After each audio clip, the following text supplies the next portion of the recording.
Blog Talk Radio.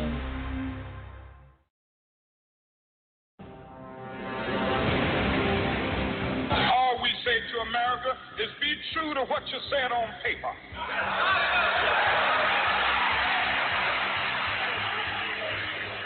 If I lived in China or even Russia or any totalitarian country, maybe I could understand some of these illegal injunctions.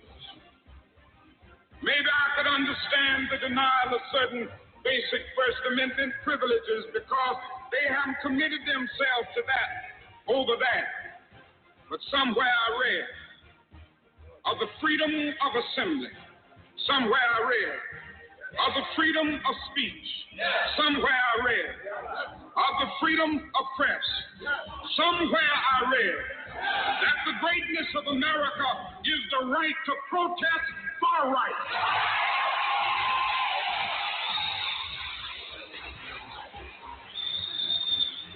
So just as I say we aren't going to let any dogs or water hoses turn us around, we aren't going to let any injunction turn us around.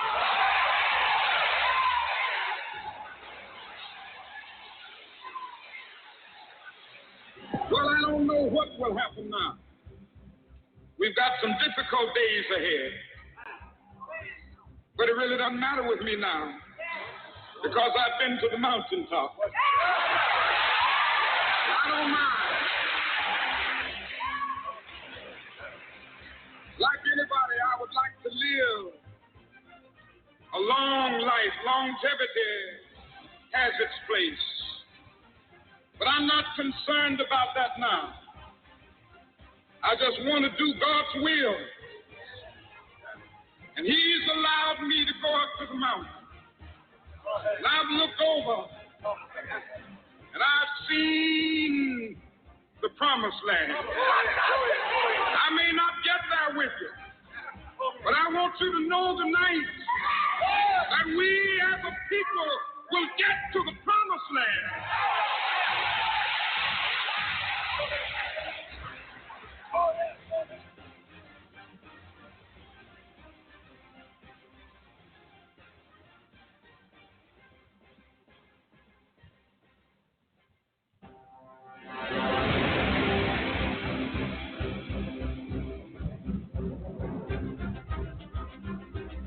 Ladies and gentlemen of America, this is AJC Radio, where we bring the message of justice all around the world. Tonight, coming to you live from Colorado Springs, Colorado, we expose what we call the FBI secrecy and corruption.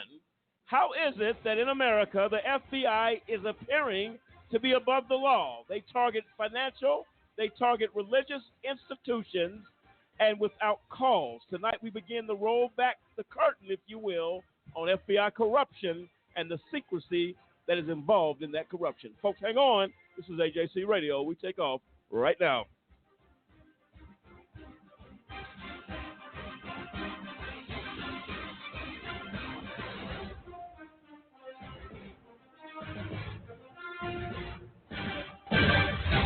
And there you have it. I'm Lamont Banks along with Kendrick Barnes, Sampson Riddle, William Williams, Dennis Merritt, and Cliff Stewart, and the entire AJC Radio team tonight as we begin to get into this discussion, which is a needed one.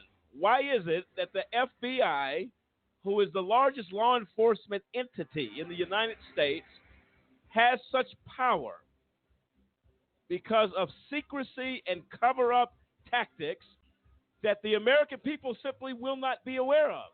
Tonight we take a look back at the IRP 5 story where the FBI started its tactics, but here in 2019 and 2020, we see the FBI again trying to manufacture, trying to go after a religious institution, that is the Colorado Springs Fellowship Church, who again, without cause, whose reputation is above reproach. We're going to deal with that issue tonight.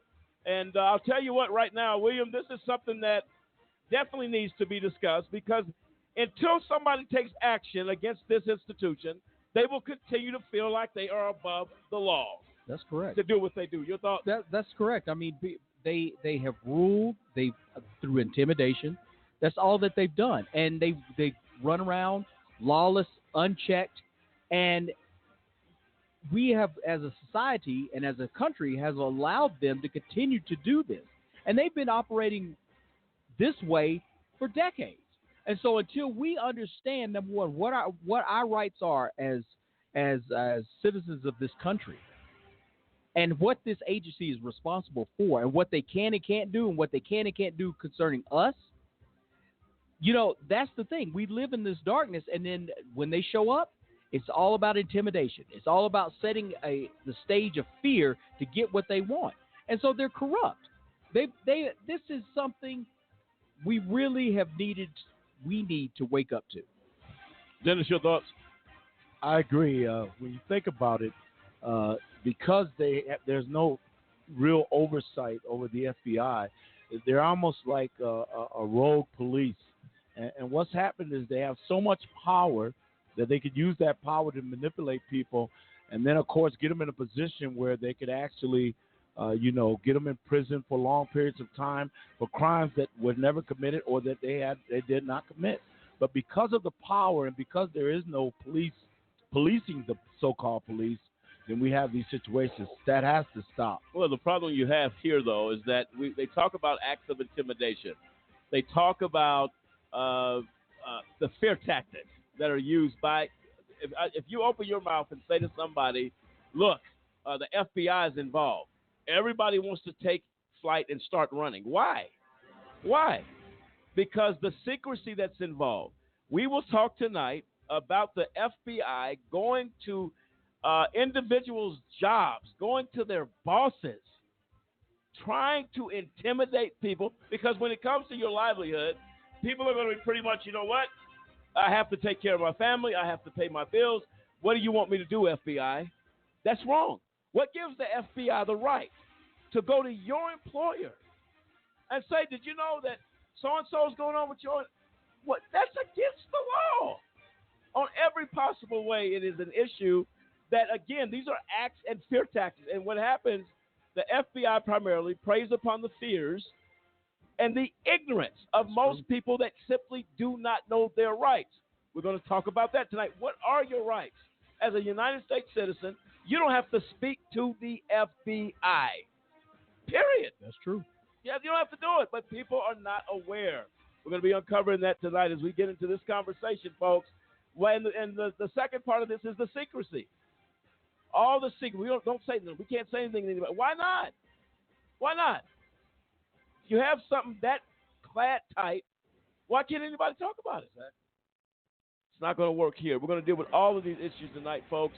And I'll tell you what, I'm sorry, Samson, I didn't get your thoughts on this. When we're talking about this FBI thing, this is all over the United States. And the FBI is supposed to be the institution of law and the enforcement of law. It's not done because corruption reigns within the department. Absolutely. Oh, absolutely. Yeah, I was actually just reading an article earlier this week about how in the 110 years that this, bureau has been around, right now in the last probably decade, they have the worst reputation they've had in our society than they've ever had. I mean, we've seen corruption. We've seen people that get, railroaded and, personal information gathered, illegal surveillance, warrantless arrests, and everything else like that. I mean, it's all wound up in this organization, and people are, every news channel you see out there these days has something new bad to say about the Bureau. I mean, it goes all the way up from the White House and all their representatives slamming the Bureau all the way down to, them collaborating with local law enforcement to, hustle people or, again, just sweep a crime that they commit under the rug while people's lives are just being shattered left and right. And it's a travesty. And we're going to talk about that, interference of an FBI agent in an existing case with the IRP5 case. William will share your story there where you were given was it a subpoena to serve? Yes. And we're going to get into that. An FBI agent, representative, correct, William? Yes, that's interfered correct. And said, you will not serve my fellow FBI agent. Is that correct? That's correct. Now, I can promise you, if that's me trying to interfere with a ongoing legality or court case, and I stop and interfere, I am cuffed up, put on the ground, and maybe 8 warning shots in my back. That's how that kind of works. That's not going to work here. Again, we'll deal with all of these issues, folks. And again, this is part 1 of many shows to come. So stay tuned to this broadcast as we will continue for the next several weeks exposing the FBI, what they're doing. We're going to get into a current situation. Cliff, you and I, we're going to get involved with that. Some things that have happened recently. We plan on pulling the cover off of that as well. Folks, hang in there. This aims to be a good show, definitely informative. Feel free to dial into the show at 646-200-0628. That's 646-200-0628. This is AJC Radio. We'll be right back.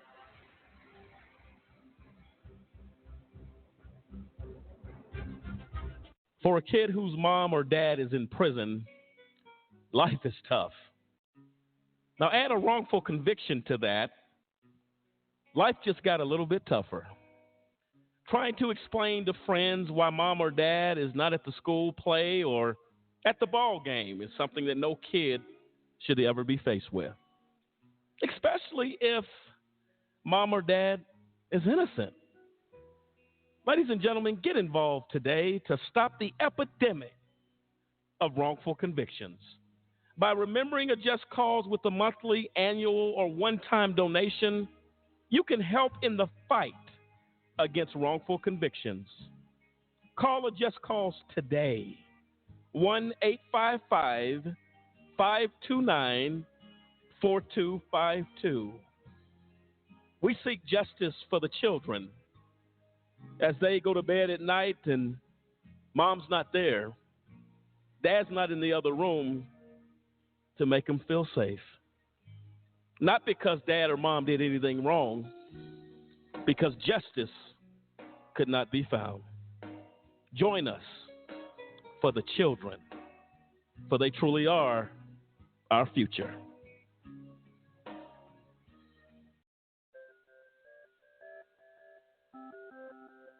The United States of America incarcerates more people than any other country in the world.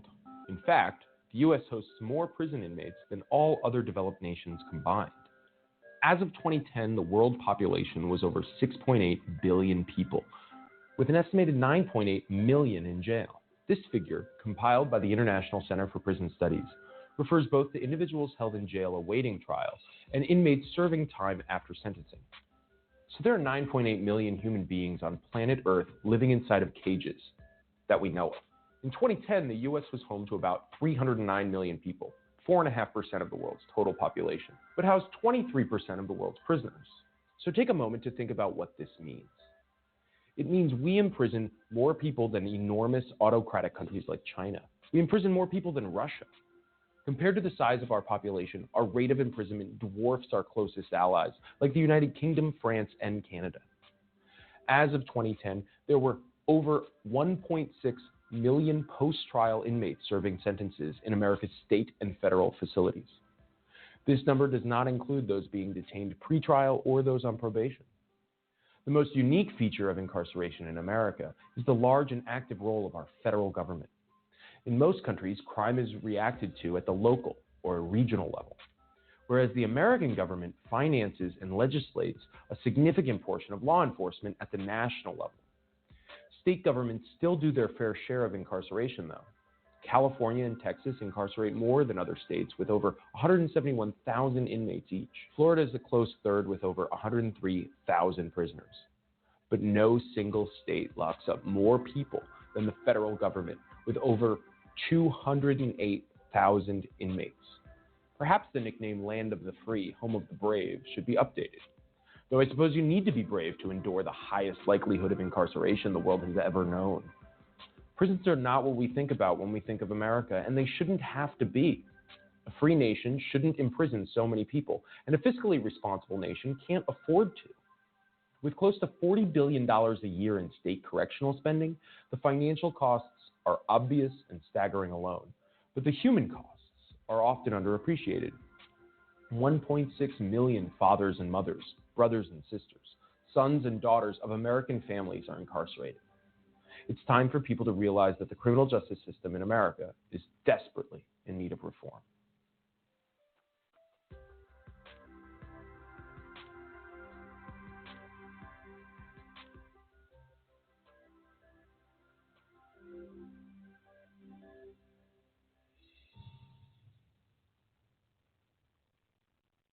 History is important because it shows where you're coming from and where you're going. Type 2 diabetes is something that runs in my family, which means I'm at risk. In fact, 1 in 3 American adults are at risk for developing type 2 diabetes. And knowing this, if I do nothing, that family history becomes my family's future. And my family is too important to me for that. Take the risk factor assessment today at AskScreenKnow.com.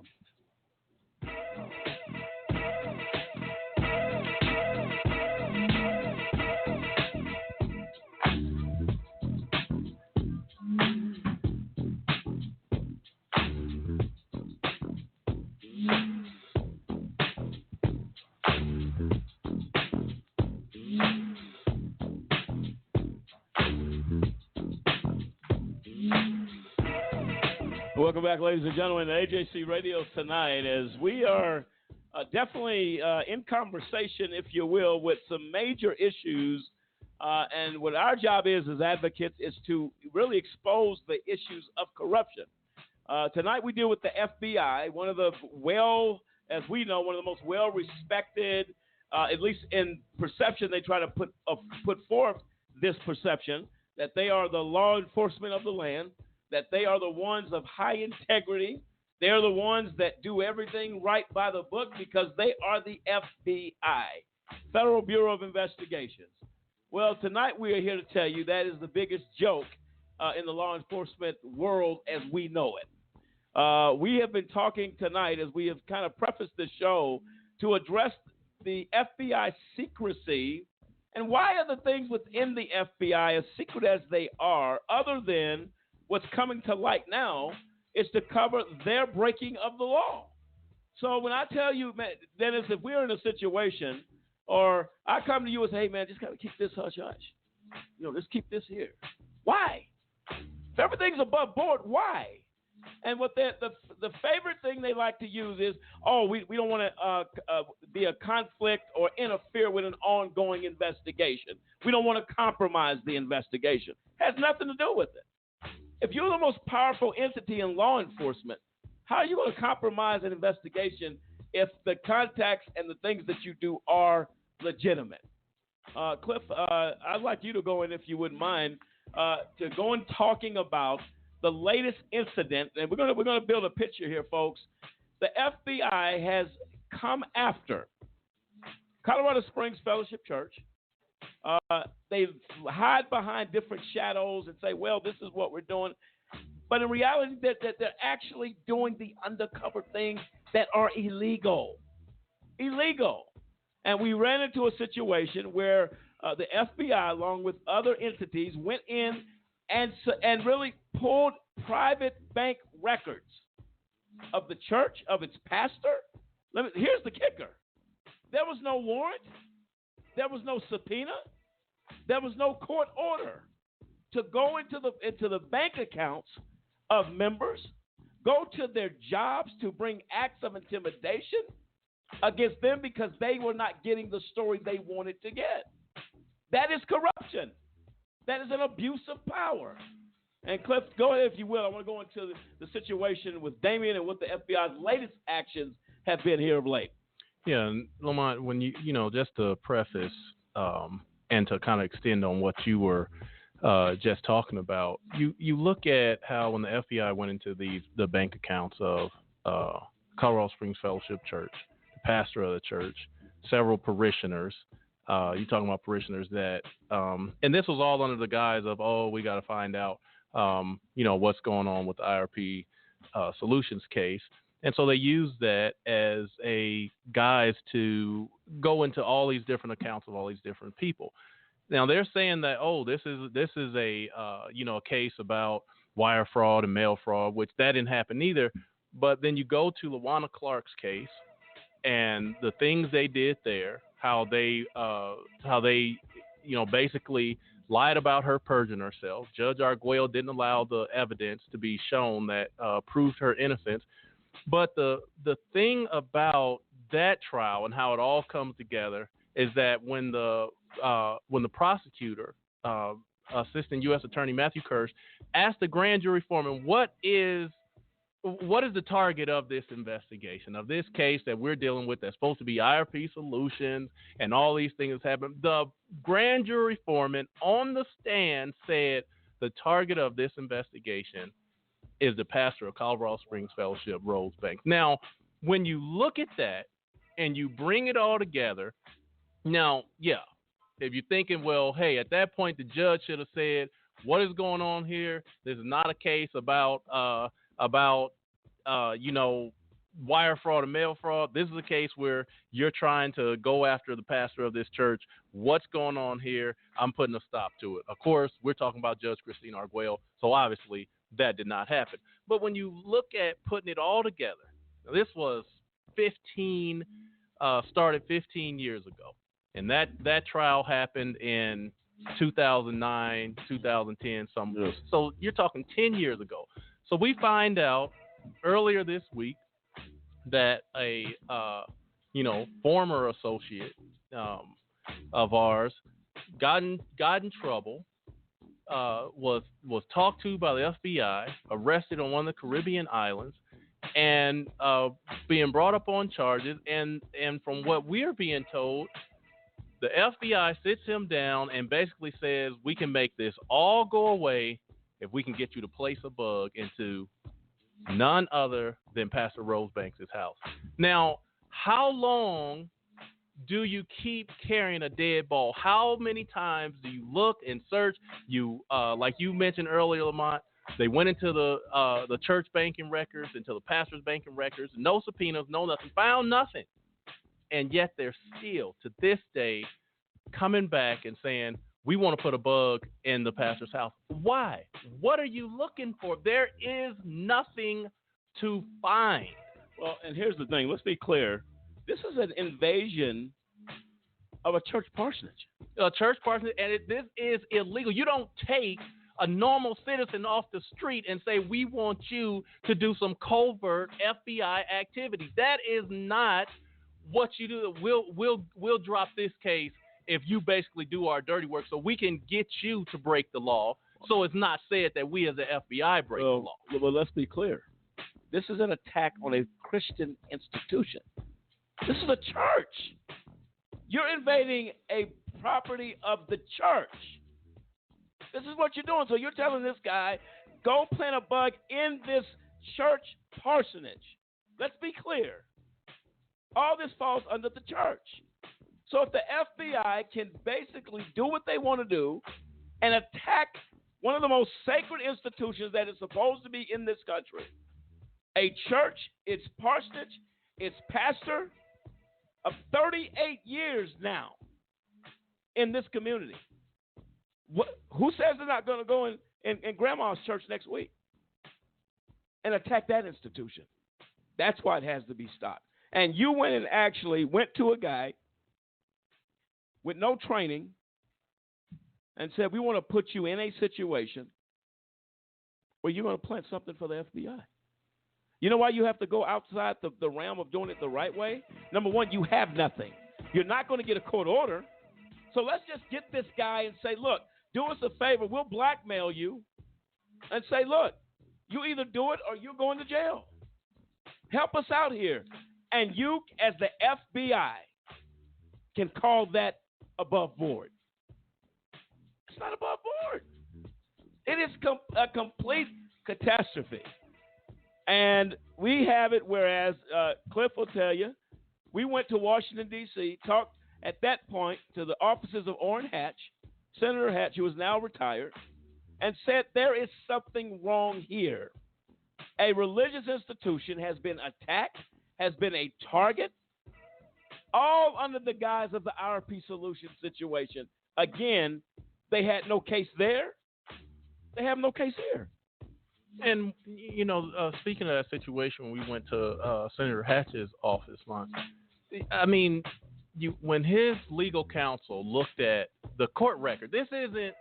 You're not talking about our opinion, something we said, somebody told us. You're talking about the court record when the judge was talking to Matthew Kirsch, the assistant U.S. attorney, prosecutor in the case, and asking how did you get these court records? Do you have a subpoena? The defendants have a right to know if you had a subpoena. And his response in open court, on the record, what difference does it make if I did get them illegally? That has nothing to do with this case. How do you make that statement and the judge does not say, you know what, you need to be brought up on charges? All Judge Arguello said, well, I'll take it up on advisement. Came back, shut that part down, never answered the question on where did you get these records, how did you get these records without a court subpoena. There was no grand jury subpoena. There was no subpoena from the judge saying go get them. Nothing. He just has them. And the counsel from Orrin Hatch's office like, is this the actual transcript that he says this? That what difference does it make? And that opened up the investigation. But you look at these things and say, now if we were to say, well, you basically went and stole somebody's property, and then bring that to court and say, I want to use this against my neighbor, to say my neighbor did something. Well, where'd you get this evidence? Well, so if you went and got it and there is no record of how you got it, that means you could have made up the evidence. And the prosecutor gets away with that. If you or me did it, we'd be in federal prison. Period. I mean, this is what we're talking about, folks. If I can't get away with it as a United States citizen, do you think no one is going to call out the FBI? We will call out the FBI. And the minute you become conditioned to be afraid of their tactics, then you cease to be a voice against this type of behavior. And this is why these institutions are as solid in the system and really feel like they are above the law because no one wants to speak out. Someone tell me from the FBI in Washington, in Denver, or any location you're at tonight, if you're listening to this show, where you have the grounds under the law to do what you're doing. And how you got a guy in the islands threatened and told he better do this, we'll make this all go away. Wow. Acts of intimidation. It should not be happening. Again, these are things that are habitually happening. Now we're right back here again, as Cliff alluded to another person, the same entity that started the corruption from the beginning. We're back because we have to find something. You will not. See, Lamont, this is a clear case of just harassment. Yep. And the problem is, there is such a gray area with the FBI. They do not need any probable cause to investigate anyone. They don't. So they can just choose. So you don't know if someone has a personal, just don't like you in the FBI. You don't know what reason they have, but they've been given this broad power to investigate, but they can investigate what they want. So, and if they harass a person, when does it stop? What is your goal? When do you report to the people or someone and say, hey, you know what, this is why and when we're investigating, but you're doing this and you're ruining lives with that word. Well, go ahead. No, I was just going to say, I don't know, Kendrick, if you remember, but or if you went to the FBI's counsel office, but they told us when we said, hey, the FBI is harassing people for no reason. Well, is it legal harassment? What is legal harassment? It doesn't exist. There is no such harassment is a crime. What is legal? Well, legal harassment. Now, if you and I harass somebody, we're being brought up on charges. The FBI, then they get, like you said, into the gray area of, well, is it legal harassment or is this illegal harassment? How am I, as a normal citizen, supposed to know what in the world are you talking about? You're not. That's the key. You're not supposed to know. You're not supposed to be able to decipher what's illegal, what's legal, what is acceptable, what's not. The bottom line here, and please be very clear, ladies and gentlemen of America, the FBI shows up at your door. You do not have to talk to them. You don't. That's right. That is why you listen to the simplicity of the Miranda Act. You have the right to remain silent. And not only that, but the next part is what is critical to your freedom. Anything that you say can and will be held against you. So why would anybody in their right mind, if you say whatever I say will be held against me no matter what in a court of law, why would I hold a conversation with you? Now, you have the right to be quiet, but if you say something, I guarantee you we are going to use that against you in the court of law. That is why your best bet, get your attorney if the FBI comes. And if you remember, Cliff, even the FBI counsel told us when we went up to the meeting, he said if the FBI closes the door, tell them to go away. Tell them go away. He said shut the door in the face. Now, this is the FBI. This is the lead FBI counsel, Bob Goffey. All the attorneys at the FBI, he is the one who basically has jurisdiction over them. He told us if they come to your door, tell them go away and shut your door for the very reason that what you say to a law enforcement officer can and absolutely will be used against you. Well, the bottom line is that if the FBI feels like that the average American citizen is going to be scared to death, you got nothing to be scared of at all. I'm not talking to you, but you want to hijack a situation and say, well, we just need you to plant this bug in the Colorado Springs Fellowship Parsonage. I want to see the court order on that. Oh, yeah. Where's your authority to even give me the authority to do that? Exactly. Where is it, Mr. FBI? Where's this located at? Where did this happen at, Cliff? In St. Thomas Island. St. Thomas. FBI in St. Thomas. You got a subpoena or a court order from a judge to take a civilian off the street and ask him to plant a device in a church parsonage. Curious about that one. I guarantee we won't hear nothing back. But tonight, and next week, and next week, and next week, and next week, we will pull the cover and the mask off of this high-level corruption scheme by who we call the law enforcement example of the country, the FBI, Federal Bureau of Investigations. Biggest joke latest on late night comedy. This is AJC Radio. We'll be right back.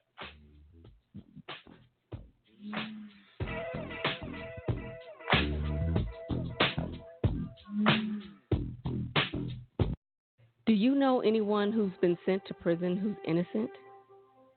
The United States is experiencing record numbers of exonerations in cases where people were wrongfully convicted of crimes they did not commit. If you believe that no one should be sent to prison for crimes they didn't commit, there is something that you can do today. By remembering a just cause with a monthly, annual, or one-time donation, you can help in the fight against wrongful convictions. Call a just cause at 855-529-4252 or visit a-justcause.com and click the donate button. A Just Cause is a 501c3. Wrongful convictions are wrong. Let's be the voice of those who can't speak from behind the wall.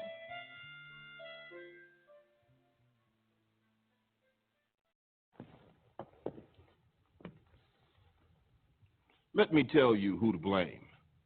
Blame the boy lying at your feet, his body oozing life through the hole in his stomach where the bullet tore him apart.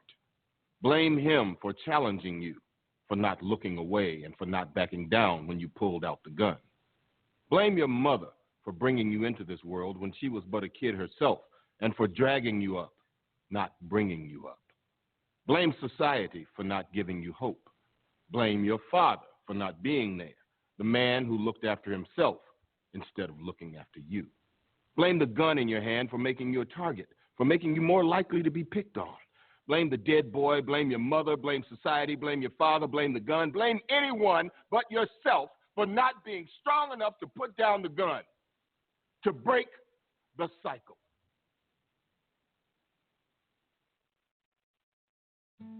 Let's just be honest. When we look across the street to the Supreme Court and we see equal justice under law, when you have drug laws so severely, disparately enforced against some groups. Let's take African Americans, for example.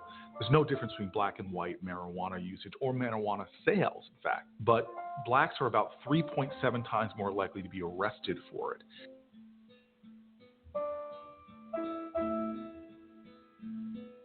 African Americans are more likely to get mandatory minimums, are more likely to get 13% longer sentences. And it's created these jagged disparities in incarceration. In my state, blacks are about 13, 14% of the population. They make up over 60% of the prison population. And remember, the overwhelming majority of people we arrest in America are nonviolent offenders. Now you've got this disparity in the arrest, but that creates disparities that painfully fall all along the system. When you get arrested for possession with intent to sell, do it in inner city, now you're within a school zone. So now you have faced an even higher mandatory minimum. Now you're 19 years old with a felony conviction, possession, and intent to sell in a school zone. Forget even all that. If you just have a felony conviction for possession, what do you face now? Thousands of collateral consequences that will dog you for the rest of your life. You can't get a Pell Grant. You can't get business licenses. You can't get a job. You're hungry, can't get food stamps. You need a place to live, you can't even get public housing. And what that does is created within our country concentrated areas where you have massive levels of men being incarcerated. You create a caste system in which people feel like there's no way out. And we're not doing anything as a society like we know we could do, because there's tons of pilot programs that show if you help people when they are coming back from a nonviolent offense, that their recidivism rates go dramatically down. If you don't help them, what happens is, left with limited options, many people make a decision to go back into that world of narcotics sales. What's more dangerous to society? Someone smoking marijuana in the privacy of their own home, or somebody going 30 miles over the speed limit, racing down a road in a community? What is more dangerous to society? But yet that teenager who makes a mistake for doing things the last 3 presidents admitted to doing, now they have a felony conviction because it's more likely they're going to get caught. And for the rest of their life, they're 29, 39, 49, 59, they're still paying for a mistake they made as a teenager. Now, that's not the kind of society that I believe in, nor is it fiscally responsible, nor it's undermining their productivity, undermining their ability to take care of their family. This is so wrong that those conversations that I'm having with conservatives as well as Democrats are resonating. And so when you have people like Rand Paul standing up and talking about racial disparities in incarceration, this convergence and understanding of fiscal conservatives, of Christian conservatives, of libertarians, shows me that this is a time of great hope for our country. And so I'm not going to question people's motives. This is one of those issues like the civil rights movement in the 1960s, which should pull all Americans together to say enough is enough.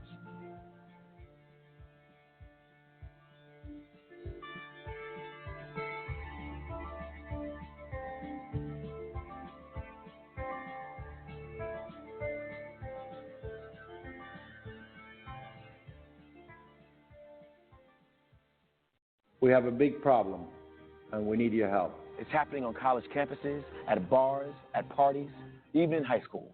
It's happening to our sisters and our daughters, our wives and our friends. It's called sexual assault, and it has to stop. We have to stop it. So listen up. If she doesn't consent, or if she can't consent, it's rape, it's assault.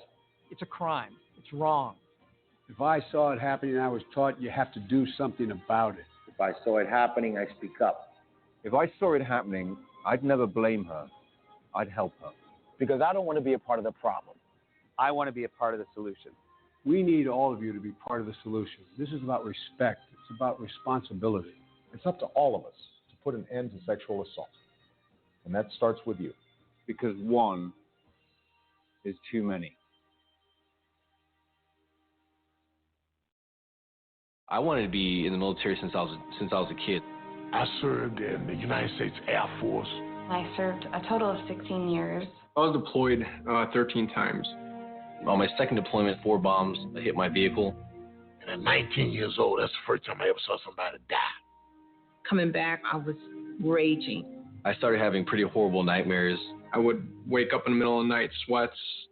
I started drinking a lot. I felt worthless.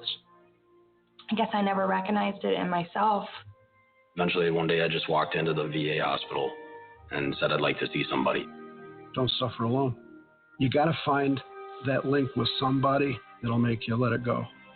It all starts with going to the VA. There's a whole community of veterans that just want to help you out. It's for the guys who couldn't come back, so you owe it to them to live well, because they're not here with their families.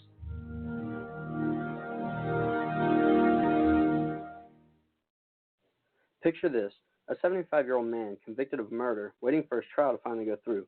He's been on death row for 25 years now and finds out he's been wrongfully convicted and is completely innocent. Not only does this mean that 25 years of his life have been spent in jail for no reason, but that the actual murderer could still be out there right now. The bad thing is that this exact thing happens more often than you think, but you can help stop it by supporting our campaign to abolish the death penalty. Hey guys, I'm Jordan Sparks. I'm Chase Crawford. Hey, what's up? It's Usher. Hi, I'm Rachel Bilson. I'm Hayden Christensen. I'm Peyton Manning. Hey, we're Fall Out Boy. I'm David Archuleta. I'm Corbin Blue. I'm Kristen Bell. And we're the Jonas Brothers. Do something good for your community. Reuse bags and bottles and always recycle. Help us collect 1 million pounds of food. Help people prepare for natural disasters. Do something about homelessness. Anyone could be a rock star in their community. So then do something. Do something. Do something. Do something. Visit DoSomething.org to find out how.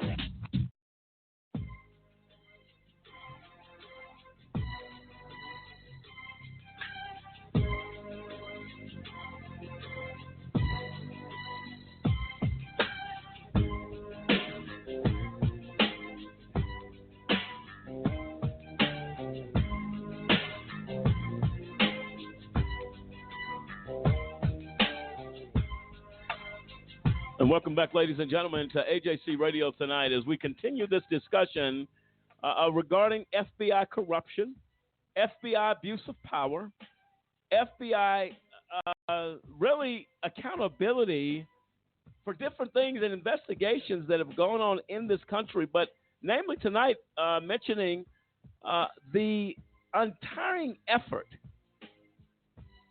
to mess with a reputation of a church, Colorado Springs Fellowship Church, where in 38 years, there is not one piece of evidence. Think of what I just said. In 38 years, if corruption was prevalent, it would take 38 years to find it. If it was what they make it out to be. This is twice they have tried to say and damage the reputation of Colorado Springs Fellowship Church and Pastor Rosebank. I'm going to tell you right now, and you can take it to the bank.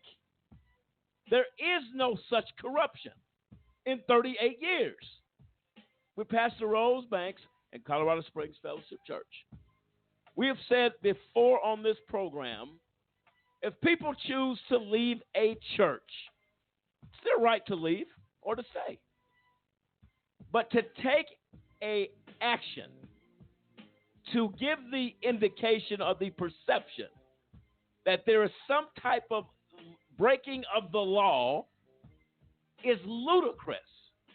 It is outrageous. And in 38 years, and to this day, to this moment, you're going on a fishing expedition where the lake is empty. Lake's empty. There's nothing here. They say in politics, there's no there. There's nothing here. Pastor Rosebanks, in less than a month, will be 75 years of age and above reproach in this community. This is why the outrage must be what it is. It doesn't matter whether it was Colorado Springs Fellowship Church, whether it was First Lutheran, First Presbyterian. You don't have the right to make up your rules as you go to attack an institution. You've already violated the rights of the American citizen. You have violated the rights of a religious institution when you step into a bank, and Cliff, I believe it was for 5 years. Yep. And found nothing. Nothing. In your 5-year investigation, you found nothing. Why are you back here? Something should be done about that. Something should be done about that. You don't have the right to harass anyone and you harass a church who is leading the way in its community in outreach in every possible fashion, helping veterans, seniors, teachers, students, and you want to just come up and say, well, let's just see what we can make up as we go. It is a disgrace.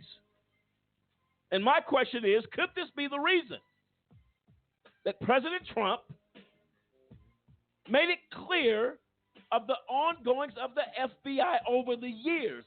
It raises the question.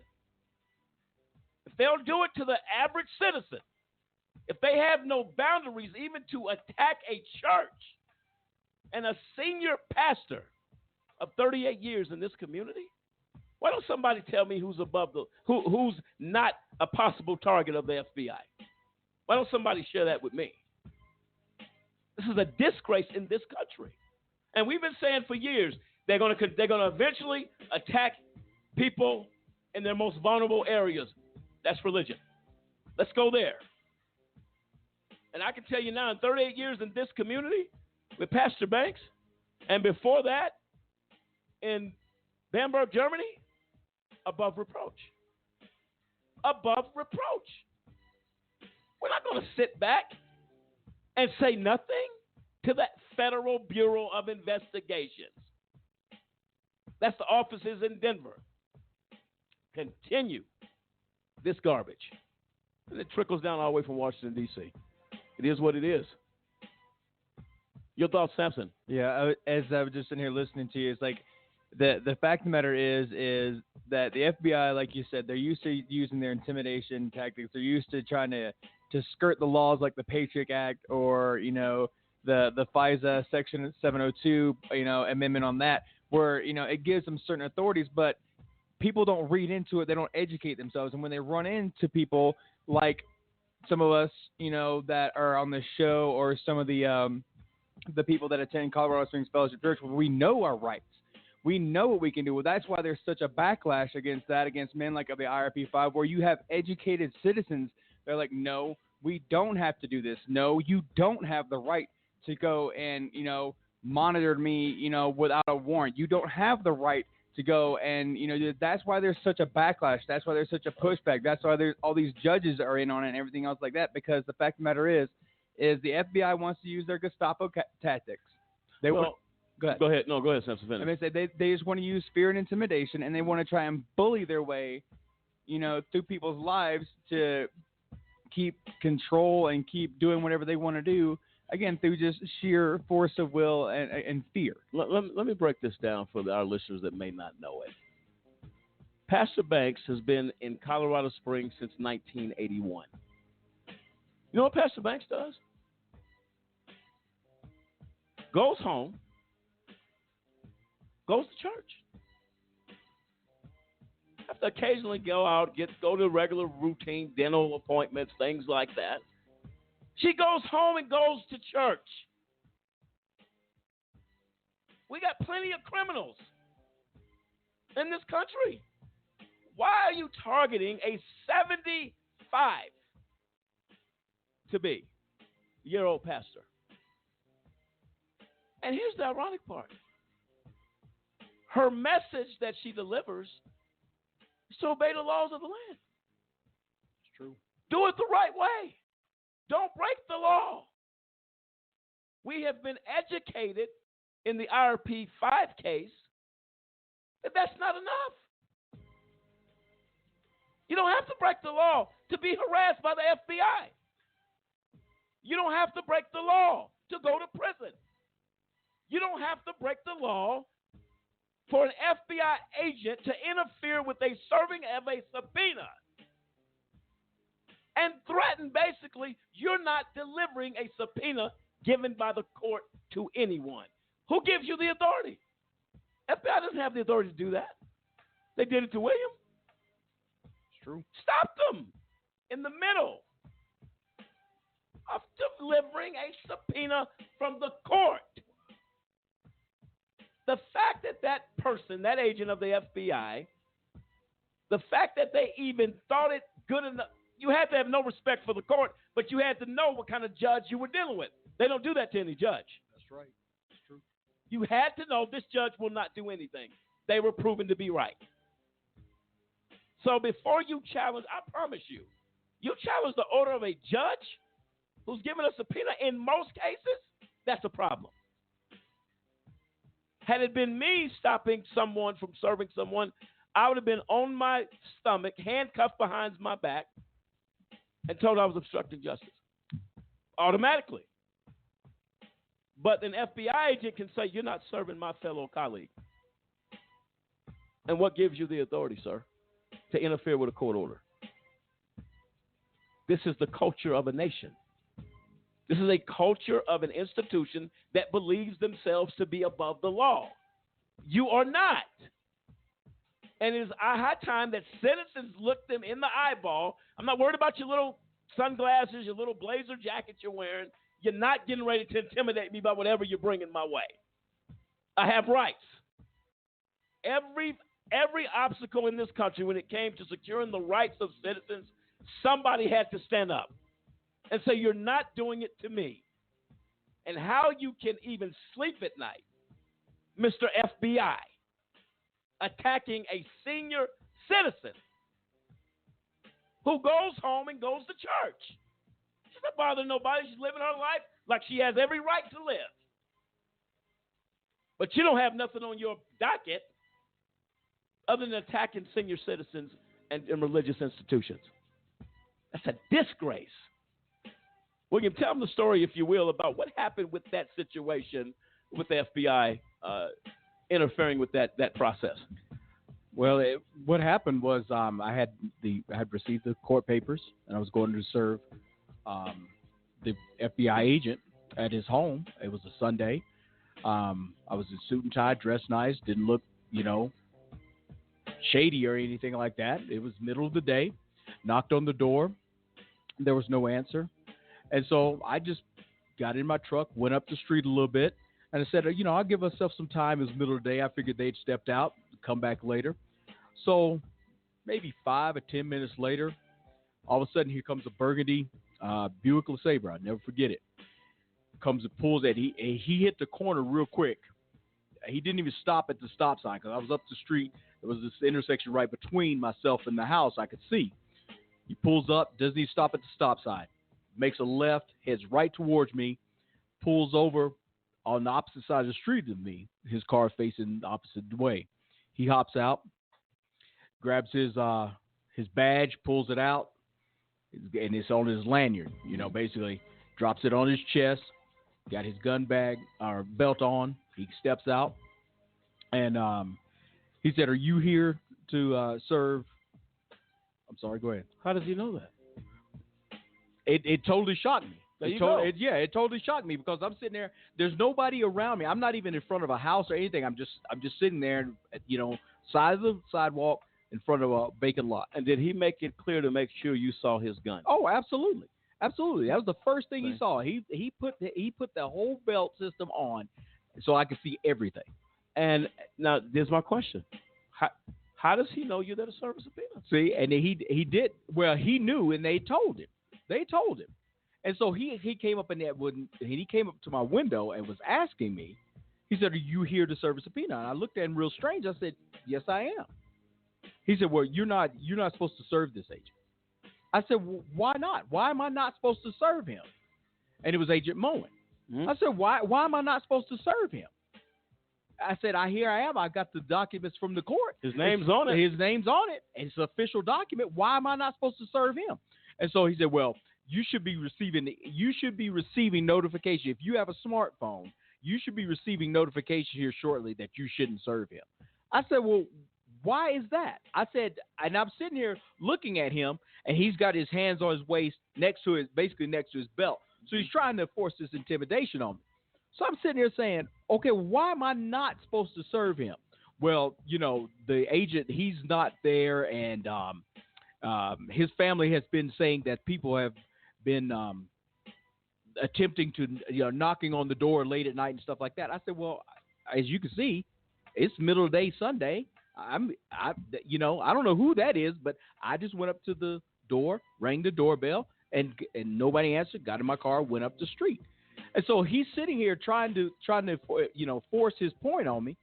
And so at that point he said, well, you shouldn't be serving him, and you will be receiving notification here shortly. He went over and to notification from who? On a smartphone. On a smartphone from the court, supposedly. It ain't coming from the court. No, it's not coming from the court. So what he did then, he said, well, sir, you need to go ahead and move. I said, all right. And I just sat there in my car for a little bit, or my truck for a little bit. He went over to his car. He pulled in around behind me. So he wasn't going to let me leave. He was not going to leave without me leaving. Bottom line. So he pulled in right behind me. So I sat there for a little bit. I wanted to see what he was going to do. So then I said, okay. I got it. I called the police. And I said, okay, is there a reason why I can't serve somebody? I was just asking because I thought, well, maybe I might need to get an escort over here. Right. So at that point, I went ahead. They said, well, sir, you just come on to the station. We can go and serve him if we need to.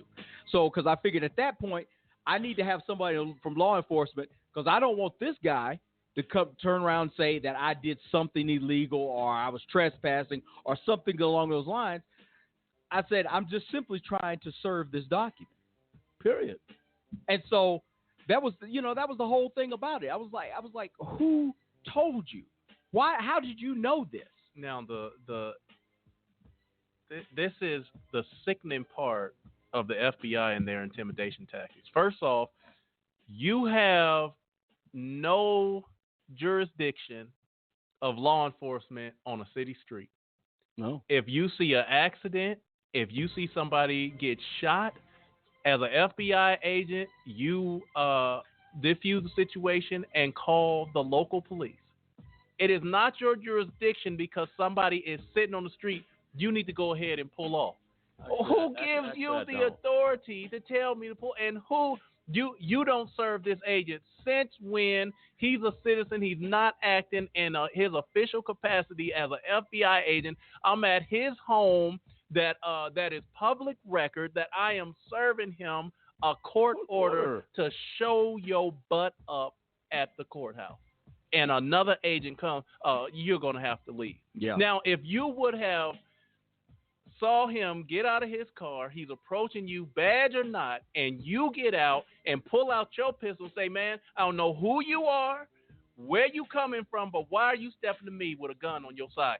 Then, as your right as a citizen, then what would he have done? Then he's there with a citizen, you both sitting there, so it's a shootout at the OK Corral, and why? Because the FBI agent don't want to be served at his house. Yep. Look, it is clear. This shows you how deep the corruption goes. How do you know, number one, that I'm here to serve a subpoena? Yeah, that's right. The P. How did you know that? That's right. You didn't ask, hey, is there something going on? No, I'm waiting. I'm trying to talk to whatever. Yeah. I promise you, had you made an attempt to crack your door, 6 warning shots to the neck. No, I promise you, you would be the talk. Guy goes down, by the FBI shoots in defense and fear of his life. Yep. That's what it is. And all you got to do is to serve a subpoena. But somebody needs to ask this question. How did you know? Yep. How it came from one court. Yep.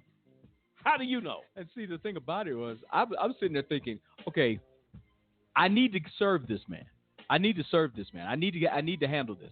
So what can I do? So I actually, at that point, I called the U.S. Marshal. I said, excuse me, sir. I gave him the situation. He said, you have every right to serve him. He said, if you need us as marshals to escort you to serve him, so we will do that. So you're telling me the U.S. Marshals, part of the federal government, yes, said you can serve him in spite of what's coming out the side of the neck of this FBI agent? Yeah, absolutely. They're simply saying you got every right. And he was concerned. He's sitting here saying, he said, and because I got the card of the agent, I said, yeah, let me see your card. So I got his information and I reported it to the marshal. The marshal was concerned. He said, wait a minute, hold on. This agent, I told him exactly what happened. He said, no. He said, you have a court document, exactly what we're saying right here. You have an official court document. Anybody can be served. There's nobody that can't be served. And why he was interfering with this, he didn't know. He said, but if you have any problems, and he said, you can call us. We will come and escort you. If the local police department does not want to be an escort for you, so we will do that for you. The federal U.S. Marshals yes, told you that. The U.S. Marshal Office in Denver. Actually, I had submitted an affidavit of this whole account to him, along with, and he was troubled with it. Yes. Unbelievable. He actually requested the affidavit. Any follow-up with this, Marshal? I did not follow. I had several follow-ups with him, but nothing else. Is something worth looking into today? I say, look, what's going on here? Yes. The pattern of abuse, the pattern of the behavior and the abuse. This is a pattern of behavior from day one of this case. Yes. And it's the cover-up. It's the It's the constant cover-up to prevent the truth from being coming out. And it's the I mean, we saw it, and if that had not happened to me, I'd been like, I may have been suspect of it. But because it happened to me, and I'm sitting here watching this behavior, watching this act of intimidation, and say, I can't do this, I can't do that, you can't do that. This person is, literally above the court. This person, this officer, this special agent, quote unquote, is above the court. He doesn't have to answer to the court. This is an official court document. Well, he has answered to the court. Yes, he does. But that's answering to the court of a judge with integrity. That is true. Absolutely. Let me tell you something. I didn't mean to cut you off, Lamont, but now, William, when you tried to serve and they told you, if you had any questions about it, who were they telling you that you needed to contact? You'll be getting notified, but who are you supposed to contact? He said the court would contact me. That this officer should not be, because I know, if I recall right, when that whole situation came up, that they were saying for you to contact the prosecutor, Matthew Kirsch, if you had questions about why this person, because that was Moen, right? Yeah, that was Agent Moen. That was Agent I remember Moen. the next day during the court case that Kirsch knew about the whole situation and came up with a lie saying, oh no, the reason he couldn't serve him because he was out on a hunting trip. Right. He was out of town. It was Kirsch. It was Kirsch. The government. Yes. The government prosecutor knows the witness you are trying to subpoena for the defense and makes an excuse as to why this man, you're not out in the middle of the woods on a hunting trip. And see, to your point, Cliff, when court resumed on Monday, because this happened on Sunday, when court resumed on Monday, he was aware of the situation. So you're telling, let me make sure I'm hearing this right. It's a weekend. Yes, this was a Sunday. People are off work. Government is definitely off work. Right. Matthew Kirsch, the assistant U.S. attorney prosecuting the case, correct? That's correct. Has full knowledge of the interaction with a federal agent stopping the serving of a subpoena to another federal agent by Monday morning when court convenes. I am aware of everything that just happened 12 hours ago. That's exactly right. And has the sickest reason. First off, you shouldn't be involved with the defense witness. If that was you or me, witness tampering, obstruction of justice, all kind of charges you would have been brought up on. But how does the prosecutor know? And then how does the prosecutor, if he's out of town on a hunting trip, how did you get that information? How did you get in touch with him? How did you know that he's out in the middle of the woods? Because that was one of the things he said in court, that he was not available. He was out hunting, and had limited communication. So how did he get the communication? Yeah, how did he get that information on his whereabouts to the prosecutor? Since there's no cell service. Yeah. There's no cell service in the mountains, sir, Judge. Yes. And that's the thing, Mont. The court, this is not the judge saying, oh, I was contacted by this witness because somebody, somewhere, somehow notified him that he was going to be in trouble for not showing up with this court order. This isn't the judge saying I heard from him. This is not the court saying, oh, the court clerk got a call from Mr. Moen and he said this is the reason. He's not trying to dodge the court order. He wasn't available. This is not the court coming up with this reason he's not there. This is the prosecutor, your adversary in the courtroom. The prosecutor gets this information. Oh, he wasn't available because of this, judge. He wasn't available. How did you get what cell phone service provider do you have that you got coverage in the middle of the force? But also, Cliff, this also points out that Matthew Kirsch was involved with the FBI, watching over him. Yeah, I mean, because see, for me to serve Moen and this other agent to be involved, that communication was already there. Let me say this, folks. Get you a cup of coffee, some cappuccino, Starbucks, whatever it is that you might help you through this moment. We're just getting started. That's true. Matthew Kirsch is complicit. Absolutely. In working with the FBI on your Sunday afternoon, Mr. Kirsch. But, Martin, let me tell you why the subpoena for Agent Moen and Agent Hillberry, the reason they were being subpoenaed, these were subject matter experts for that worked as consultants with IRP Solutions that were not Moen. Moen was a different one, but the FBI consultants that were in-house working as subject matter experts for helping to build the software, they had already given an affidavit to the FBI that basically they were undercover agents. They're like, yeah, we're in here, we're working on this project, we giving you a report because basically we're in-house double agents. Their report says there is no illegal activity going on at IRP Solutions. We've seen the software. It's viable for what it claims to be viable for. And guess what?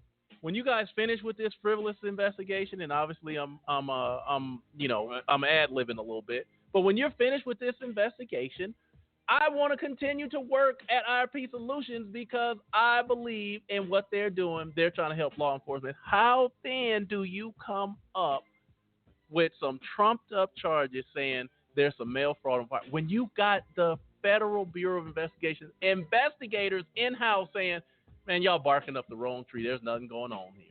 Well, here's the problem, folks. This thing gets messier and messier. Not only is that is a huge mess, and the footprint of Matthew Kirsch, a citizen USA in the prosecution of the RP5 case. He's all in it. Oh, you ever been stuck in mud and couldn't move? Welcome to Matthew Kirsch's world. He's all over it. I mean, he says, look, you have the local prosecution, the FBI agent, and the judge allows this circus in her court. You know why? She's part of the circus. Hang on, folks, to your seats. Take a break, grab something as we continue the corruption.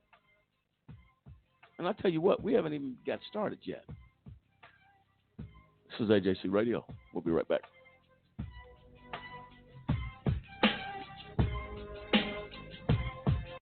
Almost every day in the news, we hear stories about innocent people who are returning home after spending years in prison for crimes they did not commit. What you may not know is that their problems don't end once the limelight fades. For many wrongfully convicted individuals don't receive a penny for the injustice that they faced. Take the case of Floyd Bledsoe. He spent 16 years in a Kansas prison for murder and rape he did not commit. And while Floyd was eventually exonerated, he lost everything. His family, his farm, and decades worth of income. Unfortunately, Floyd's story is not unique. Kansas, along with 17 other states, doesn't have a law to compensate wrongfully convicted individuals for the injustices they've suffered. And in states with compensation laws, many of those are woefully inadequate. We owe it to all the men and women in all 50 states to provide fair compensation to those who've suffered these injustices. Join me in urging our lawmakers to do the right thing by the wrongfully convicted. Go to innocenceproject.org to find out how you can help.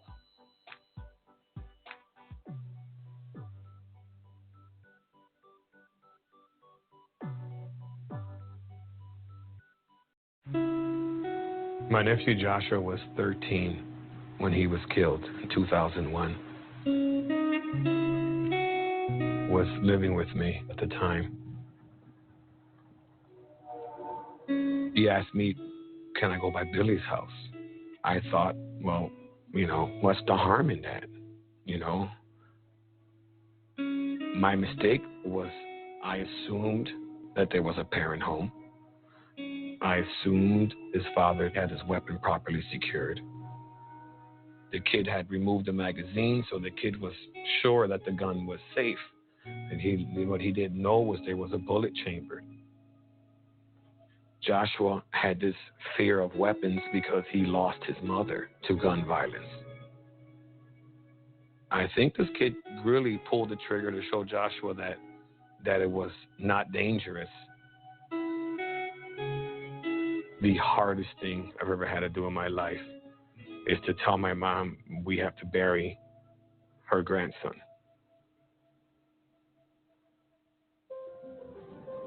The pain was so great, we just wanted to do something positive, and we also wanted to try to prevent families from experiencing the same pain that this put my family through.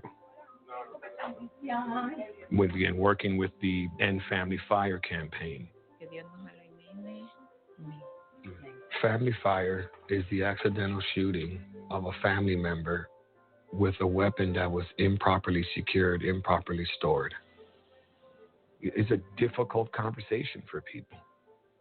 You don't want to ask or say anything to your neighbors because you don't want to offend them, but there are important things we should know. Where are they going when they play? What is the environment of that home? We have to understand that children are inquisitive, they're curious. And there's not one corner of the house that they haven't gone through. If you're a gun owner, you have to make sure your weapon is inaccessible. It will save the family from the pain and the trauma that my family's put through. Because once that happens, it's forever. And if I could prevent one family from experiencing that, then his life will have some purpose.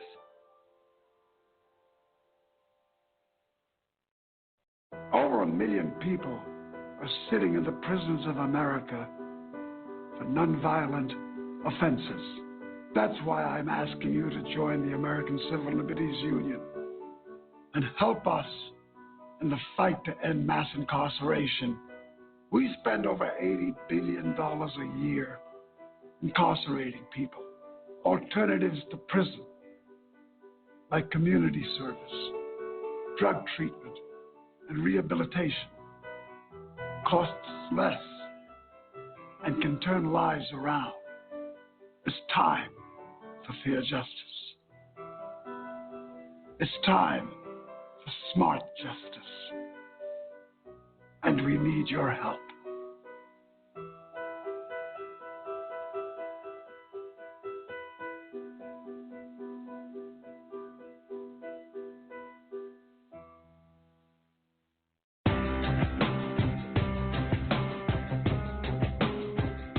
How often does our justice system get it wrong, convicting innocent people of crimes they did not commit? A new project by the University of Michigan Law School and the Center for Wrongful Convictions at Northwestern University School of Law tries to answer that question. In the last 23 years, more than 2,000 people have been convicted of serious crimes and later exonerated, according to the National Registry of Exonerations. By far, the largest segment was almost 1,200 defendants falsely convicted because of large-scale patterns of police corruption, generally in drug and gun cases. Of the remaining 873 defendants exonerated, nearly half were wrongly convicted of murder, and of that group, 101 were sentenced to death. On average, it took more than 11 years for a conviction to be set aside. Why does the justice system get it wrong? In homicides, the biggest problem is perjury and false accusation, most often by supposed eyewitnesses. False convictions in adult rape cases are primarily based on mistakes by eyewitnesses, while false convictions in child sex abuse cases are often for fabricated crimes that never occurred. 2,000 exonerations may seem small in a nation with more than 2.3 million people behind bars, but there are far more false convictions than the report contains. Most false convictions are never formally challenged, and those convictions that are successfully overturned receive little or no attention from the media, according to the report's authors.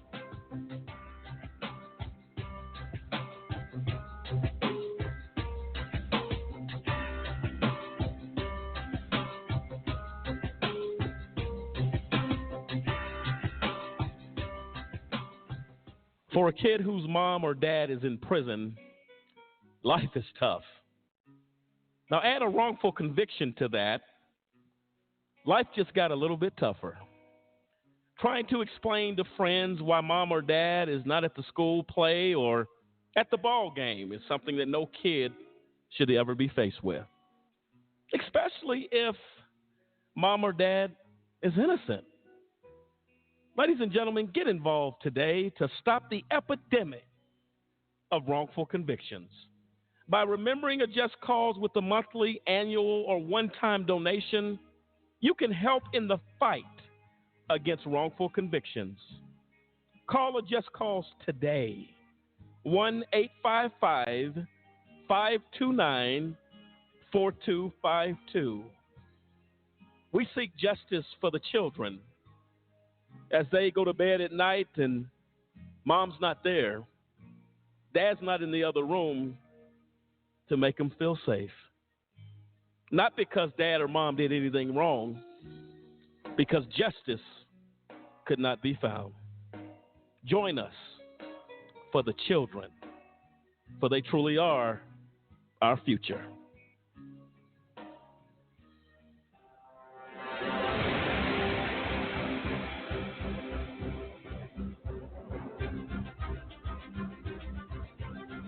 And welcome back, ladies and gentlemen, to AJC Radio tonight. As we have, I'll tell you right now, just getting started on the cover-up tactics, the intimidating tactics, the fear tactics conducted by the FBI in the RP5 case, and the targeting, you heard that correctly, the targeting of a senior pastor, the tender age of 75, who has been an example in this community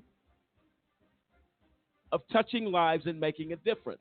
Can someone give me an explanation how a church now becomes a target of an FBI cover-up and corruption?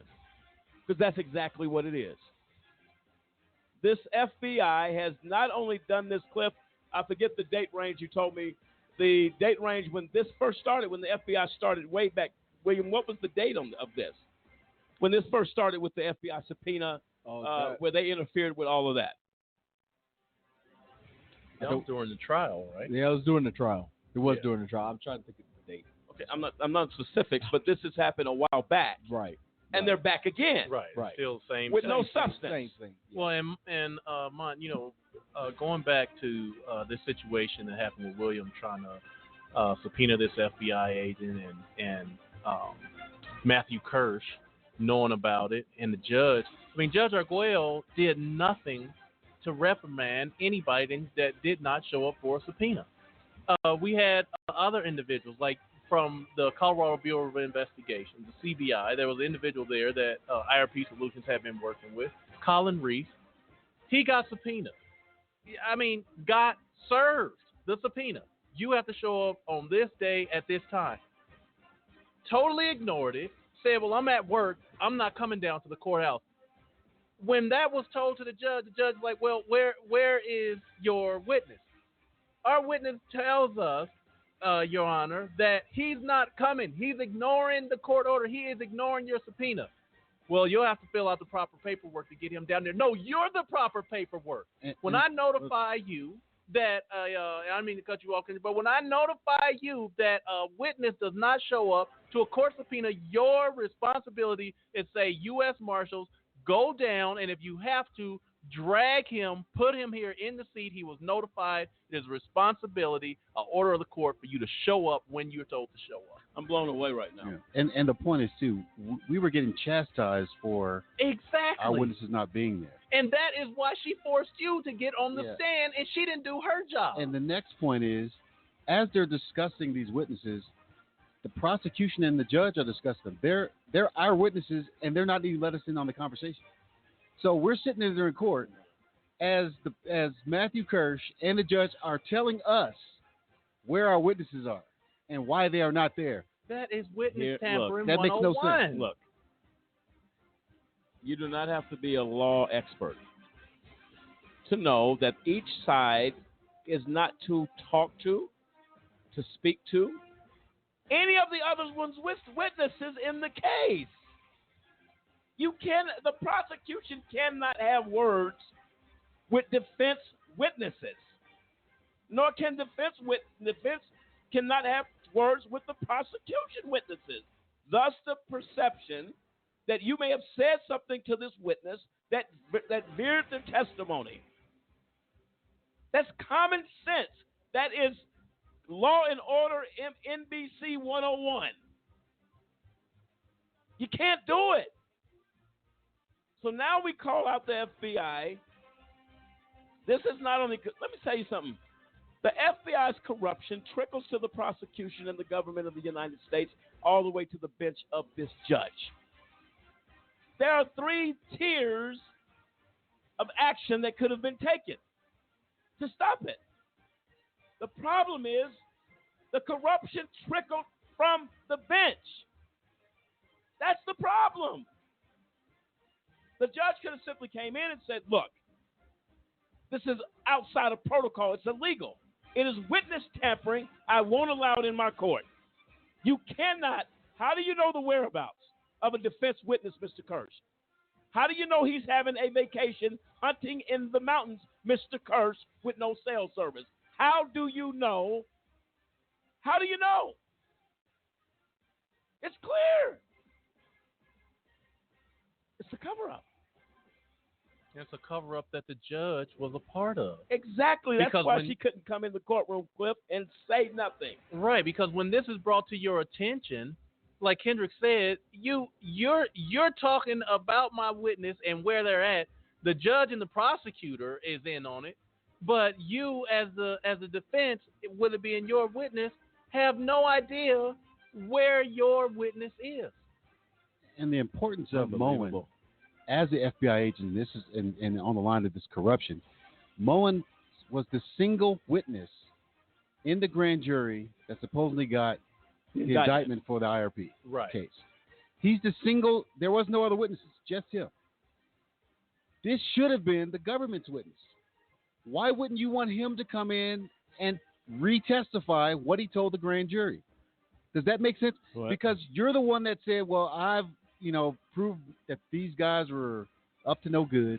But then when it's time to come testify, you're ducking and dodging and running from the law, and you're supposed to be the guy upholding the law. You've already testified before a grand jury. Why can't you come here and testify? And why doesn't the court want to hear from this FBI agent? That's right, because his testimony was full of crap, because everything that he testified to was a lie, was conjecture. It had nothing to do with anything. That's like saying, did you see a cat in the alley? Yeah. Okay, well, you're getting an indictment from that. How does that even make sense? Here's the problem. This case was on shaky ground from day one. And here we are addressing these issues, as we were saying earlier. How is it that the FBI can continue this pattern of abuse? We talk about the chaos just in the witness tampering here. You see how big of a mess that is? We got Matthew Kirsch going into a courtroom saying, I'm aware of the defense witness's location.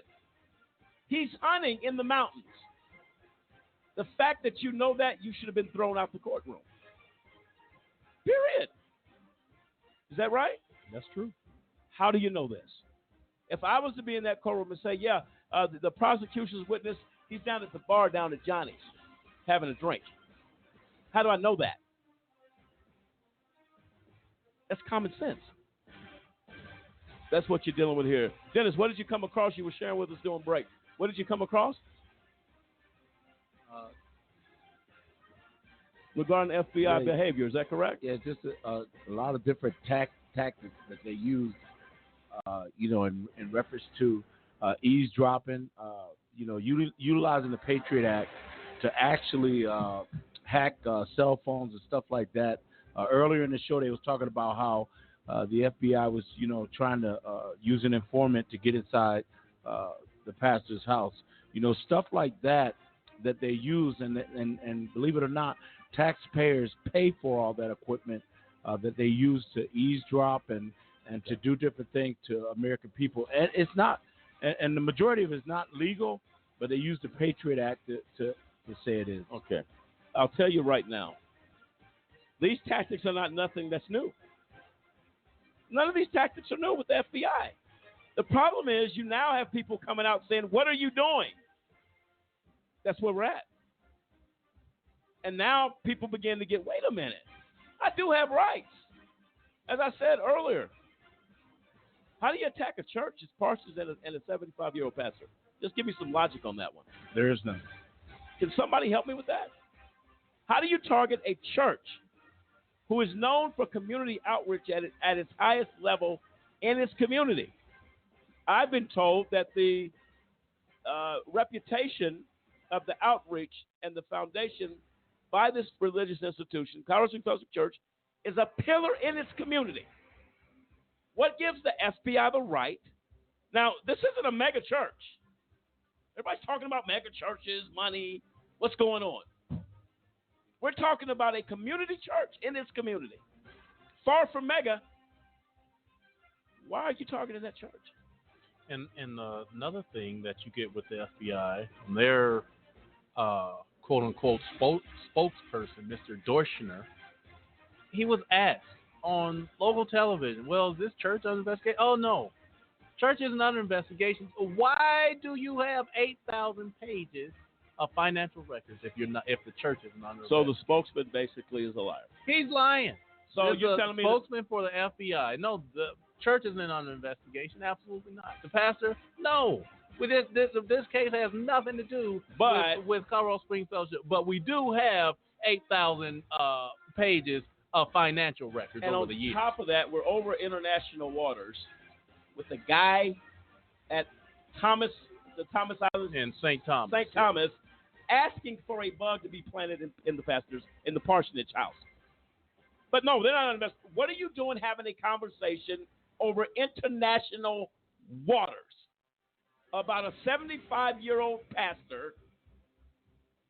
We'd like you to put a bug somewhere. Are you insane? The reason the secrecy is there because it's not legitimate.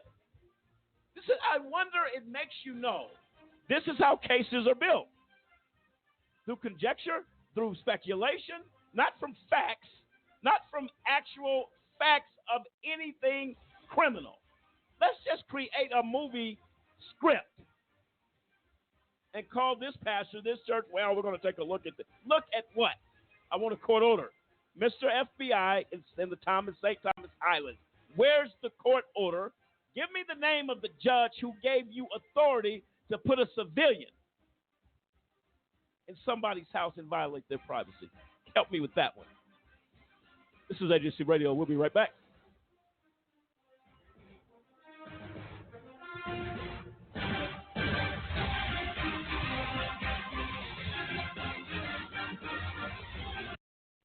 Do you have a big brother? Well, I have a big brother, and I'm pretty sure that you and I experience some of the same things with a big brother. Big brothers will always be big brothers, right? I'm sure you'll agree. Well, my brother gets up in the morning. He takes a shower, heads to work, and at some point during the day, he's going to exercise and get that workout, as we all do. And, of course, depending on what's going on, he's going to sit down for 2 or 3 meals during the course of his day. And also, depending on what else is going on, he'll probably get caught up on current events and maybe take a few moments to turn a page in a book. How about your big brother? Some of the same stuff, right? Oh, did I mention that my big brother does all of that stuff, but he actually has to have permission a lot of times before he can do it? You see, my big brother was wrongfully convicted of a crime that he did not commit. That's right. That may sound shocking, huh? He's in prison. Wrongful convictions impacts families in ways you cannot begin to imagine. But I've decided that I'm going to do something about it. And I extend an invitation to you to come on board and join me in this fight. You see, I'm helping to be a voice for my big brother and others who have been wrongfully convicted. We'd like you to take a few moments today and call a Just Cause, where we fight for justice. You can call us toll free at 1-855-529-4252. That's 1-855-529-4252. Join with us as we fight for justice and for all big brothers across the land.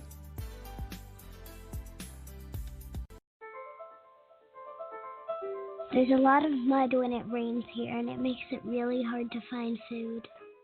There are car bombs every day. My mom worries about me when I go out. Every time I hear the alarm bell go off from school, I think it's an air raid. Sometimes I have nightmares about it. A lot of houses in our neighborhood have been destroyed. I like to close my ears and sing songs whenever the bombs come close. My dad says we have to leave, which makes me scared. I'm worried our new neighbors won't like us. What if they don't understand our religion? Because we don't speak the language, it might be hard for me to make friends. But I know it's all going to be okay. It's all going to be worth it. I just want my family to be safe. But these are not my words. These are not my words. These are not my words.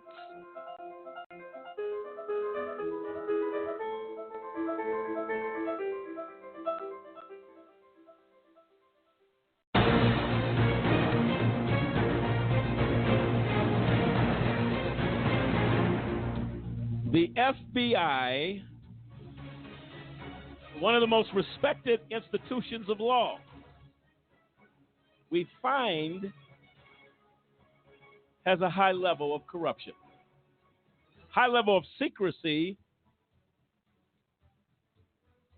which is out of line. A 75-year-old pastor, a pillar in her community, the church, parsonage, an attack on a Christian institution headed by the FBI. They would like you to believe they go to work and they work hard every day and they're here for the best interests of each American citizen. It sounds very good. Sounds like a complete proper ending to a Hollywood production. It's not true. We find now again the FBI that raided RP Solutions without cause, ultimately ending in the conviction, wrongful conviction, may I add. 6 IT professionals. The wrongful conviction of LaWanna Banks Clark, collateral damage of the FBI's tactics. Where does it stop? Let's hear from some folks that are just as shocked at what they saw with this situation. Let's hear it. Some people think that business is a game. And what we have learned is that business actually is war.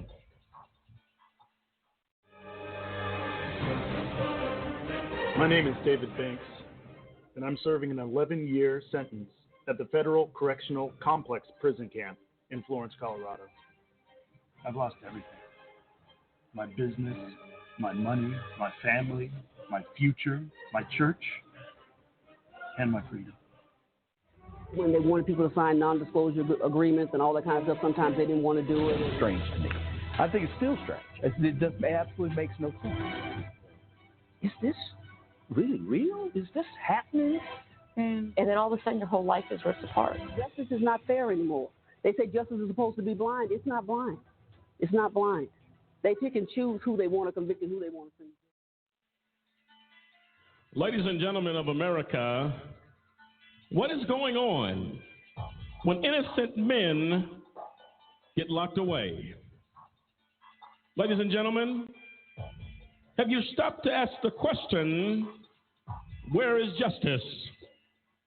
It's far away.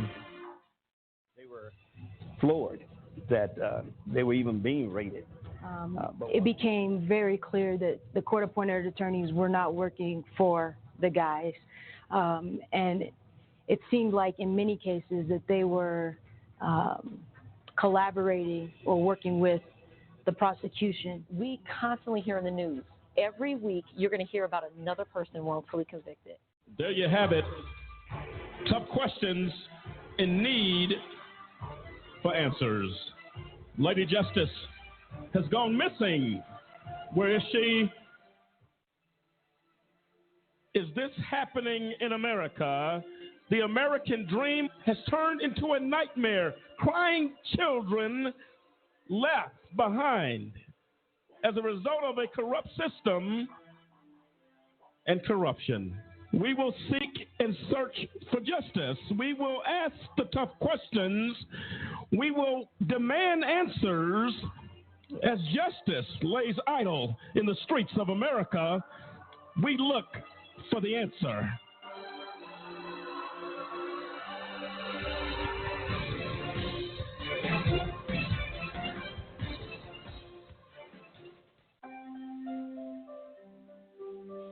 Yes, I just think that we have got to continue this fight against this injustice that's in our justice system, that people don't end up wrongly convicted and incarcerated unjustly, such as myself and others. It is so unfair, and for that woman to spend 17 years of her life is just the living end. And every time you look up, you're constantly hearing of this.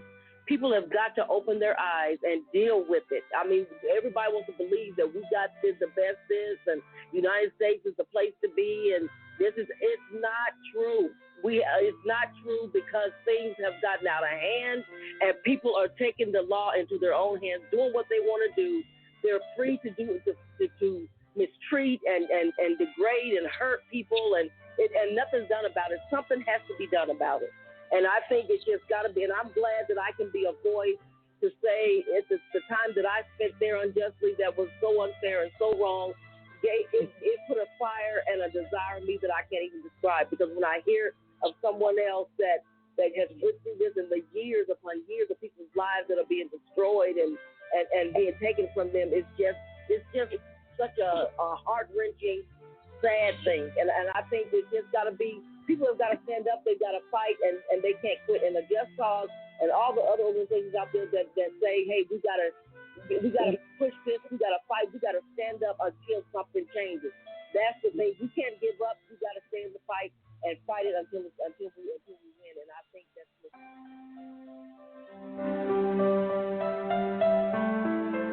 And there you have it. The voices of those that have suffered the injustice. LaWanna Banks Clark speaking to the outrageous conduct. Her own fight for justice. Her voice is heard clear. As we talk about the FBI, as we talk about those in position of power, the cry is, what will be done to stop it? The FBI's reputation is now becoming so marred in their motives. So I want to mention our sister who has passed on. In that statement, she is crying for justice. Injustice starts in many cases by the most powerful people in those positions. In this case, the FBI continues their pattern of abuse. I believe the actions of the FBI in this case, along as I said a week ago, in regards to Federal Judge Christine Arguello, I believe because of their conduct, they are complicit in the death of LaWanda Banks Clark. You can live with that one. It is what it is. Because the stress, the pain, the suffering of injustice has collateral damage. Who are we as advocates if we remain silent? If those that have suffered, we talked last year, William, we had a discussion about what the FBI was doing then. In other cases where men and women, victims of this abuse of power, which we will be visiting on our next show, took their lives. All right. As a result of a push by an FBI organization was not about justice, it's about numbers. That's right. That's right. It was What makes us go ahead? No, and you're so right, Mont, because when you look at this organization has this history of pushing people over, pushing the edge, pushing people, manufacturing cases, coming up with situations and circumstances that puts people in these binds that makes it illegal. They provoke people to these actions. They provoke and manufacture these cases. That's what they're doing. They did in the case of IRP. In the case of IRP 5, they manufactured the way to not allow the guys to put up a proper defense. They worked and coordinated with the judge and the prosecution. You can look at this. You're working the whole system. They behind the scenes were the puppet masters of this whole thing. They were pulling the strings. And to do this, I'm going to be clear. To do this to a church. That's true. A pastor. A family. This is beyond words. You did it to the pastor, her daughter, her son, son-in-law, which is in essence daughter, because the son-in-law was married to the daughter. You've done this to this whole family.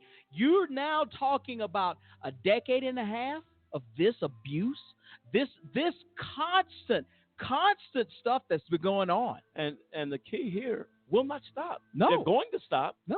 Because what they try to do is acts of intimidation. That's true. When you look at, you can say what you want, I don't really care. You look at the reputation of Pastor Banks in this community in 38 years. 38 years. You won't find a spot anywhere. And I'll tell you this. To make a target of this senior pastor who basically gives her life for the sake of her ministry. Every day. How do you sit back in a conference room and say, go get her? You're a pariah. That's right. You're a pariah. But I can promise you, I'll put it on the record. Not going to find anything. Can't find something that's not there. And the fact that you would target, look, people can say what they want. Religious freedom in this country is supposed to count for something. And there are many people that go back home to their parents, their grandparents. You know what they do? They get up every Sunday morning. They'll head to a church with grandma, with their aunt. That institution is at risk. The people that have built their lives to make a difference.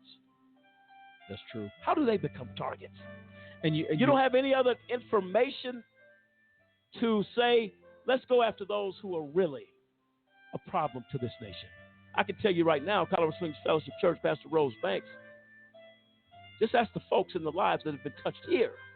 Ask the veterans who are honored. Ask those who are going in harm's way, who are honored by this church, whose lives have been changed. Ask the senior citizens. Ask the fire department. Ask the police department. Ask the sheriff's department. You want something to talk about FBI? Take a page out of the book of Pastor Rose Banks and Colorado Fellowship Church of what true outreach is. While you sit up and target this community, we will not remain silent. I promise you. And as soon as we get the name of these agents, you'll have your YouTube moment. Because we're going to put you all over the country and around the globe for your corruption. We will not remain silent. I can promise you that. Samson, your closing thoughts. Yeah, just as I sit here and listen to, all the people that have been affected by just the secrecy and back alley deals and just utter corruption that this case has brought, to our front doorstep. You gotta bring into question, what is the FBI truly thinking? What is their leadership truly thinking? Who can we as citizens turn to hold these people accountable? But the fact of the matter is we're accountable. We have to stand up. We have to do exactly what we're doing now. We have to be proper advocates. We have to know the law. We have to educate ourselves and not back down. Well, we're not. Whenever these people try and come and intimidate us, it's not going to happen. And this is a cry from every community. I can tell you the FBI, they have no morals here. It is what it is. Say, well, how do you say that? We lived it. We're living it again. By this hogwash, you're that far from the United States, St. Thomas. Go home. You got nothing there, buddy. Go home. You have nothing better to do on St. Thomas Island than to attack a pastor in this church and his parsonage. Unbelievable, unbelievable. If the American people know you're spending taxpayer dollars for nonsense? Nonsense. We're going to keep speaking out against it. Stay tuned, ladies and gentlemen, on this program. As for the weeks to come, we will continue to unveil the actions and conduct of the FBI. This case, be very clear. FBI agents in St. Thomas have sought out to target Pastor Rose Banks, Colorado Fellowship Church, and hear this is the most important part, with absolutely nothing to support that type of harassment and claim. Till next time, America, good night.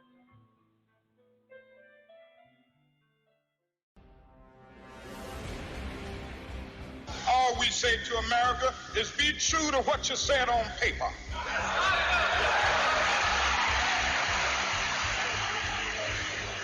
If I lived in China or even Russia or any totalitarian country, maybe I could understand some of these illegal injunctions. Maybe I could understand the denial of certain basic First Amendment privileges because they haven't committed themselves to that over there. But somewhere I read of the freedom of assembly. Somewhere I read of the freedom of speech. Somewhere I read of the freedom of press. Somewhere I read that the greatness of America is the right to protest far right.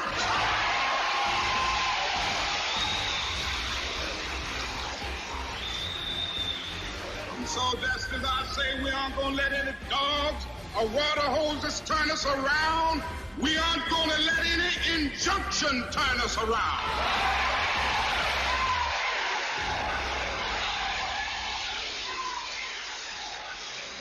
Well, I don't know what will happen now. We've got some difficult days ahead.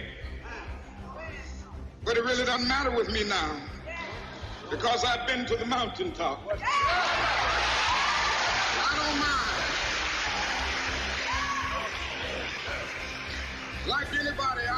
to live a long life. Longevity has its place.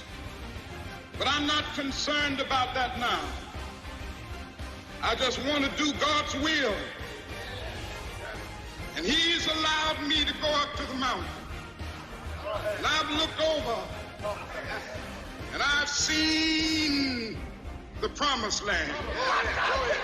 I may not get there with you, but I want you to know tonight that we as a people will get to the promised land.